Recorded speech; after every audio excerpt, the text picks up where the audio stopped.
issues about Chinese in Malaysia and in Sarawak. So what do you think are the key challenges and interests of the Chinese community living in Sarawak? Again, the last question. What do you think are the key challenges and interests of the Chinese community living in Sarawak? And also, if I may add, what does the SUPP tries to do for the Chinese community living in Sarawak? So your premise is such that SUPP is representing Sarawak Chinese. Is that right? Well, I do understand you say it's a multiracial party. Okay, as we know, we have other parties, including PDP have Chinese, including other parties, opposition, also they have parties, and there are many other smaller parties, independent parties, they are all have Chinese, see? So I have to go through a little bit, again, history, so that you can understand the mainstream life of Chinese politics in Sarawak. Then probably that is the future trajectory. We learn from history. We also have a tradition to follow. It's really good tradition. We also honor our forefathers who came here and our pioneers, those heroes, political leaders, like Ang Kee Hui. These are the what they call foundation of Chinese politics. Put it this way, if you ignore these things, histories of this Chinese, we have no more roots. Might as well, you can say we go back to China, like our forefather who came from China. See what I mean? So that's why I feel I'm not a traditionalist. I want to have a scientific mind in terms of moving forward. Neither traditionalist nor modernist. Either way can get us lost. But I believe that Chinese is, if you know this book, this one, Chinese of Sarawak, Dr. Tian Yu Kang, he came in during the colonial days, in the 50s. He was sent by University of London to be here, and then he studied the Chinese structure in Sarawak. So it's called Sarawak Chinese, that's why. Professor Dr. Tian Yu Kang has passed away, but he came here, I was with him, I know he studied. He studied from the very fabric of Chinese when they first came. As you know, Chinese came here, they have no friends here then, but they came out from China from different reasons. But once they reach here, they bring along the tribal or dialect groups coming in here. Okay, so when the dialect groups, although they are from China, they are slightly different in terms of dialects. So they speak differently, spoke differently. So those legacies still up to now. So we have a lot of associations in Chinese society.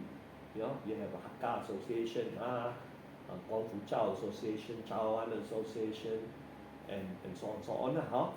But on top of that, they have also the Chinese come from China. They have different surnames. Like mine is Boon, the other is Tam, Tian, and so on. They also form their own association, right? So not just clan, they also surname by surname. And then from there, we can see that they are coming together with also along with different traits. Like Lei Zhou, they are used to charcoal and food, and then Hainan is chicken rice, for example, and Hakka is more like farmers, pepper. Chawan, they do grocery shops in the town there, selling rice, and that kind of thing. So we grow from there, but eventually we come together as a Chinese community, right? Chinese community. And of course we have schools, we have temples. So different temples for different clans, but there are inter-clan Chinese temple as well, like Tok Pek Kong, everybody goes there. Even clans go there.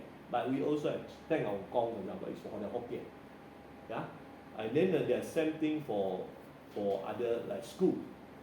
In the beginning, there were schools for the Hakka, school for the Teochew, school for the Chawan, school for the Fujao, etc. That's later. That was later in Cebu. So all these things actually speaks well of our rich tradition Chinese. So we don't see ourselves homogeneously. We are different from each other, but at the same time we are Chinese, we are family. So there is a lot of like Chinese New Year we celebrate together, Lantern Festival together, and other things we have a good relation with each other, as well as economically we help each other, socially we intermingle with each other, politically we do help each other as well. Okay, so all these things tell you that we are very diverse. That thing you must know. So Chen Ju Kang was the first one who has gone through all this with us scholarly. Okay, it's not a job, this book. So later on, of course, in the modern society, 1963, things change. Things change. Things change, 1963, but we revert back to 1911. There's a Chinese political thinking, 1911. This was Sun Yat-sen was successfully started a new China. Later on in 1939, sorry, not 39, 1949 was it? Yeah, 1949 where Mao Zedong came out. But 1911, Sun Yat-sen has liberated China from the foreign powers. Right? So that was the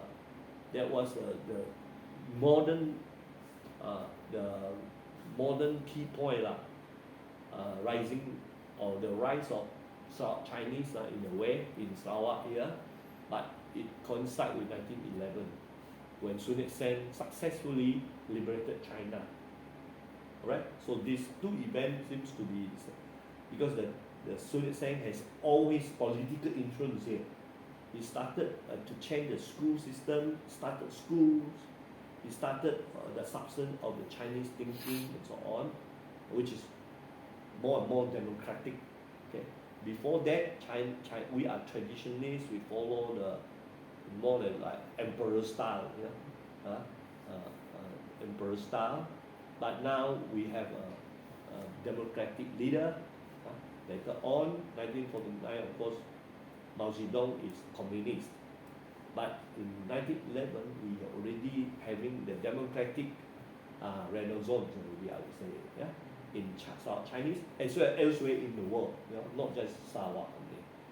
So Sun Yat-sen was the one who started to change politically for us, for a traditionalist part, or Chinese tradition, as I said, like what was studied by Chen Ju Kang. Later on, you can see that Sun Yat-sen's time up to 1963, we can see that there is a political change, big political change. It's a big one in terms of Sarawak as well as elsewhere in the world, I would say. For Sarawak, it's up to 1963. Then 1963 onwards, of course, we have a leader here called Ong Ki Hui. Ong Ki Hui also, was Ong Liu Hai also was under the old traditionals, under the regime of the British. Then later on, by 1963, things change, government sets in, we are transformed politically. So in other words, Chinese thinking keep on changing all this time. It's basically from Chinese nationalism. We love China, that kind of thing. Because obviously Chinese don't have a country just yet, you see. We always go back and come back. So we love China stuff. Chinese, we send money, we are under Sun Yat-sen and so on. Our forefathers are there, we must go back, Then later on we have what we call South Chinese nationalism. In other words, South Chinese start to know that Sarawak, one independent under Brooks, we are promised, especially 1946 onwards. Then up to 1963, we have a South Chinese. We want South Chinese together with other races start our own country. Later on, we can see that we have Sarawak nationalism. Sarawak had Chinese in Sarawak nationalism, correct? In other words, the Chinese then already melted in with the Sarawak multicultural system, multicultural society. That means we work together with natives, we want to have our own country, Sarawak.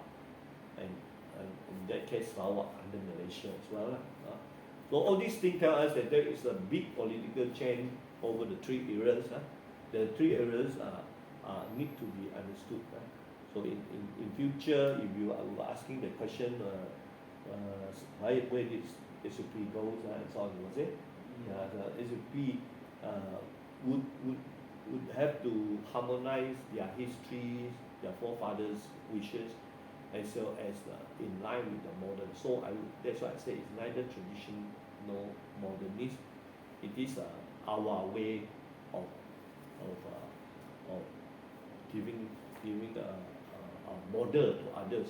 There's just one thing I add is, for example, a lot of cultures, Chinese cultures, a lot of Chinese culture, everything, in terms of a lot of thinking, is still retained in Malaysia and Sarawak, but it's not no more practiced in China. See what I mean? Because China has turned to communist, certain things are not allowed to. But for example, the education, our school we have a lot of Chinese schools, primaries and secondary. We're doing very well. We retain a lot of our Chinese identities, cultures, and today we want to build a modern state, a post-modernist state as well for Sarawak, in the same context. So it's good that each of us have retained our roots, as a Chinese in this part of the world, overseas, and even China has a consulate with us, and China, friendship with China and Sarawak is so close, very close, since the first day. I think that's all. Yeah, that's all. That's my last question. So thank you very much, Dr. Boon, for this interview. Thank you. It was a wonderful